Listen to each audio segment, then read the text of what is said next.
नमस्कार, मैं रूपा रजक सदीनामा की ओर से आ गई हूँ लेकर दिनांक 11 मार्च 2022 का संपादकीय, जिसका शीर्षक है भविष्य की राजनीति पर प्रभाव डालेंगे 5 राज्यों के चुनाव, जिससे लिखा है हमारे अतिथि संपादक दिनेश पालीवाल ने।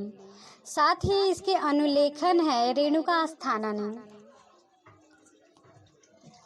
आज के समय में राजनीति एक महत्वपूर्ण और दृष्टिगोचर होने वाला विषय है और हमारे देश की एक बड़ी समस्या भी है, जिसके बारे में कुछ भी कहना संभव नहीं है।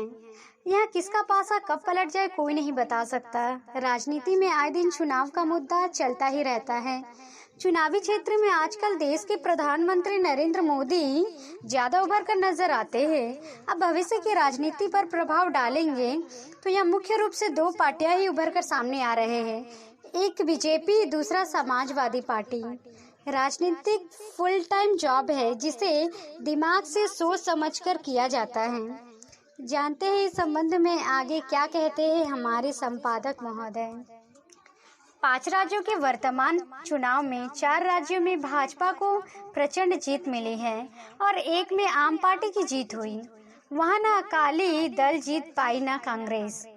आप जो एक राज्य में थी उसने दूसरे राज्य को भी जीत लिया और कांग्रेस जो एक जमी जमाई पार्टी थी जिनके मुख्यमंत्री चन्नी साहब थे हार गई। आपकी जीत की एक उपलब्धि है। दिल्ली पार्टी ने यह सिद्ध कर दिया है कि यदि हम सोच समझकर ठीक से चुनाव लड़ेंगे तो अच्छा करेंगे। उत्तर प्रदेश में कांग्रेस व भाजपा तो मृतप्राय है।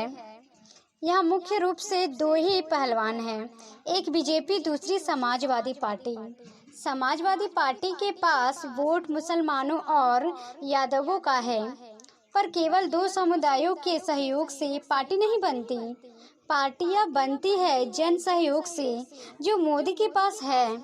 यहाँ मोदी साहब और योगी ने 3 की तिकड़ी मिलकर जमीन पर योजना बनाने का काम करते हैं।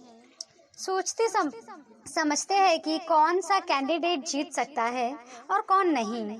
इस बात को हमारे गृह मंत्री अमित शाह अच्छी तरह जानते हैं, इसलिए मोदी साहब उन पर बहुत विश्वास करते हैं। अमित शाह भी कोई ऐसा काम नहीं करते जिससे बीजेपी का नुकसान हो, इसलिए उनके प्रत्याशियों का चुनाव अद्भुत होता है। वे जिनको चुनना होता है चुनते हैं, जिन्हें काटना होता है कटवा देते हैं। किसी की नाराजगी या प्रसन्नता की परवाह नहीं करते।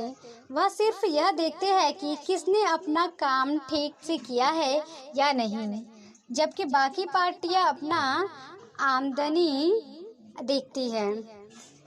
कांग्रेस ने भी यहाँ यही किया।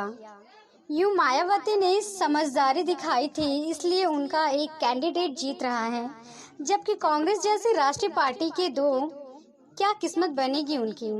भविष्य उनका अब अंधकारमय है। चाहे प्रियंका सोनिया जितना भी दम लगा ले, राहुल अक्सर विदेश ही रहते हैं। राजनीति फुल टाइम जॉब है, पार्ट टाइम नहीं। मोदी साहब फुल टाइम जॉब करते हैं। इनका दृष्टिकोण साफ है। इनका काम जाति धर्म से ऊपर उठकर है। उनका गरीबों में खजाना बांटना, अनाज बांटना, वह भी बिना जाति धर्म के आधार पर, एक सफल अभियान था जिससे उन्हें सफलता मिली। जबकि अब तक के राजनेता जाति और धर्म को ही सहलाते रहे। मोदी ने इस ट्रेंड को बदला। इसके लिए उन्हें किसी की नाराजगी की फिक्र भी नहीं थी। पर बीजेपी को अगर भविष्य में लंबी पारी खेलनी है तो उसे एक काम और करना होगा, उसे मुसलमानों की धारणा को बदलना होगा। कांग्रेस तो शासन करना भूल गई है।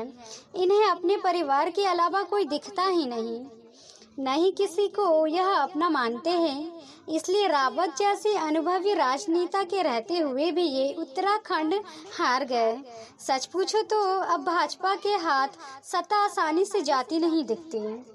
सारे नेता उनके सामने बौने हैं, जैसे एक समय नेहरू और इंदिरा जी के सामने सारे नेता बौने थे।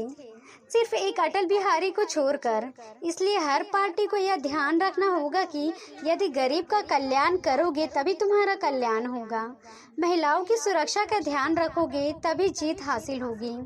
सच पूछो तो जनता उसके साथ जाती है जो जनता का बिना वर्गीकरण किए उसका हित करता है, जिसका विजन स्पष्ट होता है। और कांग्रेस के पास अब कोई विजन नहीं है। 5 राज्यों के चुनाव में कांग्रेस की हार ने ही यह स्पष्ट कर दिया है, समझा दिया उसे कि वह अब अप्रासंगिक हो चुका है।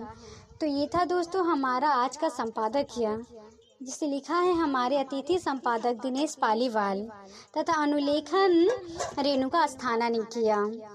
कल फिर लौटेंगे एक नए विषय, एक नए संपादकीय के साथ। तब तक के लिए नमस्कार।